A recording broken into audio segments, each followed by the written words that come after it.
ખેડા જિલ્લાના ગળતેશ્વર તાલુકાના ડાબસર ગામે આવેલ પ્રાથમિક શાળા જર્જરિત હાલતમાં છે, છતાં જીવના જોખમે બાળકો શાળામાં અભ્યાસ કરવા માટે મજબૂર બન્યા છે।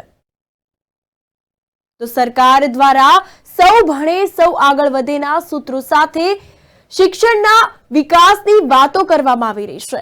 આ અંતર્ગત અનેક પ્રયત્નો થકી શિક્ષણમાં સુવિધાઓ આપવા માટે સરકાર પ્રયત્નો કરી રહી છે। ત્યારે ગળતેશ્વર તાલુકાના ડાબસર ગામમાં અંદાજે 50 વર્ષ જૂની પ્રાથમિક શાળા આવેલી છે, જે હાલ જર્જરિત અવસ્થામાં જોવા મળે છે। જર્જરિત શાળામાં ભણે છે ભાવિ। આ અંતર્ગત કોઈ દુર્ઘટના સર્જાશે તો જવાબદાર કોણ? અનેક સવાલો ઉભા થઈ રહ્યા છે। શું આ રીતે ભણશે ગુજરાત? ગુજરાતનું ભાવિ કયા પ્રકારનું દેખાઈ રહ્યું છે તે દ્રશ્યોમાં સ્પષ્ટપણે જોઈ શકો છો। આ છે ડાબસર ગામની ખંડેર શાળા। જર્જરિત શાળામાં ભણે છે ભાવિ। જીવના જોખમે વિદ્યાર્થીઓ આ શાળામાં અભ્યાસ કરી રહ્યા છે। હું હાલ અત્યારે આ ડાબસર ગામની સ્કૂલ બાબતમાં ઘણા 2-3 વર્ષથી ઘણા પ્રયત્ન કરી ચૂક્યા છીએ અમે, કેમ કે અમારી બાજુના ગામોમાં સ્કૂલો એટલી બધી સ્વચ્છ ને ઇમ્પોર્ટન્ટ બની ગઈ છે કે અમારી સ્કૂલ એટલી એવી છે કે ત્યાં બેસવાનું તો શું પણ એમને આપણું ઉભા રહેવાનું મન ના થાય, કેમ કે પહેલાં તો કે ઉપરના પતરા બધા જર્જરિત છે, દિવાલો બધી તરાડો પડી ગયેલી છે, અને એવામાં અત્યારે બિચારા છોકરોને ભણાવવા માટે અમારા શિક્ષકોને એ તકલીફ લેવી પડે છે। અમારા ડાબસરમાં બીજી કોઈ વ્યવસ્થા નથી કે છોકરોને આપણે ત્યાં ભણાવી શકીએ। અમે વારંવાર ઘણી રજૂઆતો કરી ચૂક્યો છું, શિક્ષણ મંત્રીને પણ રજૂઆત કરી ચૂક્યો છું, તંત્રને કરી ચૂક્યો છું, પણ 2 વર્ષથી કોઈ પણ એના પગલાં લેવામાં આવતા નથી। અને કદાચ અમારી સ્કૂલમાં કદાચ કંઈ પ્રોબ્લેમ થયો અને કોઈકનો છોકરો કોઈકને એ કંઈ થયું તેનો જવાબદાર માટે કોણ રહેશે?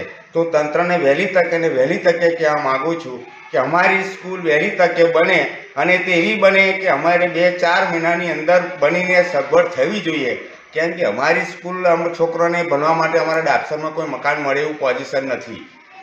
માટે હું દરેક તંત્ર અને નેતાઓને બી અને સરકારને બી હું આજે મારું વિનંતી કરું છું કે ડાબસર ગામની સ્કૂલનું નિરીક્ષણ કરે, રૂબરૂ તપાસ કરે કે હું જે બોલી રહ્યો સત્ય ઘટના છે કે નથી। ડાબસર પ્રાથમિક શાળા જે છે એ જર્જરિત હાલતમાં છે। 2022થી એ જર્જરિત હાલતનો એને નામશેષ કરવાનો ઓર્ડર આવેલ છે, પરંતુ અત્યાર સુધી નવી શાળાની કોઈ જોગવાઈ થયેલ નથી। ગામમાં પણ કોઈ જગ્યાએ શાળાના બાળકોને ભણાવી શકાય એવી કોઈ મકાનની કે બીજી કોઈ વૈકલ્પિક વ્યવસ્થા નથી। એટલે હાલ પૂરતા શાળાના 1-2 ધોરણના જે બાળકો છે એ આ જર્જરિત જે શાળાના ઓરડાઓ છે એમાં અત્યારે ભણે છે।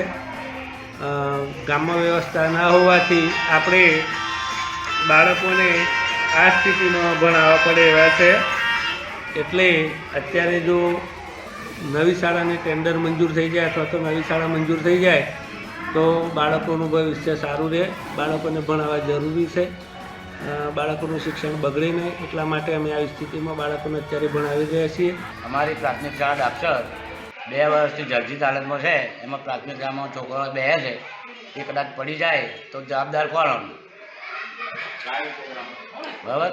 પછી અત્યારે છોકરા બહાર જ બેહાડીએ છીએ, કારણ કે પડી જાય એવી હાલત છે, એટલે અંદર બેહાડાય એમ નહીં। 2 વર્ષથી એનો કોઈ હુકમ આવતો નહીં, તો આને તંત્રએ શું કરવું? ડાબસર ગામની અંદર આવેલી પ્રાથમિક શાળાના ઓરડાઓ જર્જરિત થઈ ગયેલા છે, એને તોડી પાડવા માટે મંજૂરી આપવામાં આવે છે, પણ નવા બાંધકામ માટે હજુ એનું ટેન્ડરિંગ કે કોઈ કાર્યવાહી હજુ થઈ નથી। વડોદરાની અંદર આ અંગે હોનારત થઈ, કેટલાય બાળકોએ જીવ ગુમાવ્યા, તો શું સરકાર આ ગામના બાળકોનો જીવ ગુમાવે એવું ઈચ્છે છે? ગામના બાળકો અત્યારે જર્જરિત મકાનની અંદર બની રહ્યા છે, ભયના વથાણની અંદર શિક્ષકો પણ પોતાનું કાર્ય કરી રહ્યા છે, ત્યારે ગામની અંદર કોઈ અન્ય સુવિધાઓ નથી જો બેસાડીને બાળકોને શિક્ષણ આપી શકાય। તો સત્વરે આ અંગે વહેલી તકે આ અંગેની કાર્યવાહી થાય એવું અમે સૌ કોઈ ઈચ્છીએ છીએ। મારા 3 છોકરા આ સ્કૂલમાં ભણે છે અને આ છોકરા આ સ્કૂલમાં ભણે અને આ સ્કૂલની હાલત જોઈ અમને બીક લાગે છે સ્કૂલમાં મોકલતા. તો આના માટે તંત્ર કોઈ સામું જોતું નહીં. તો આની જવાબદારી કાલે આ વડોદરાની ઘટના બનેલી છે એના માટે અમને અત્યારે બીક લાગે છે.